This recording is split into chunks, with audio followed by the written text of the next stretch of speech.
Smisha Julianne de Brú agus táman seo le haid an feiceáil mother tongues in Ghaeilge. Tá imachtaí den scoth goin arsúil sa taibhearc ba guglaí gug le taigmach donna gan, agus ba sé ag canna agus ag lurg meach na páistí ar an státe leis, agus ba siad ag spalpa an Ghaeilge trí ceol agus rince agus spraí.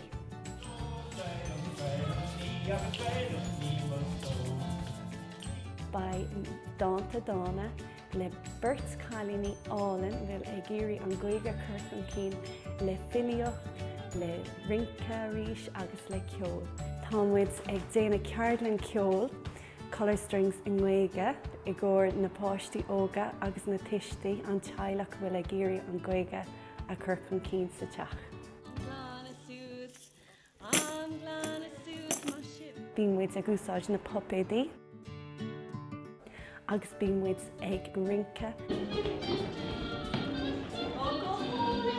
Tá an lá seo an lá feiceáil mother tongue go haid páistí óga is na tuismothirí an teaghlach go bhfuil ag géirí an chláán a thógáil le Ghaeilge.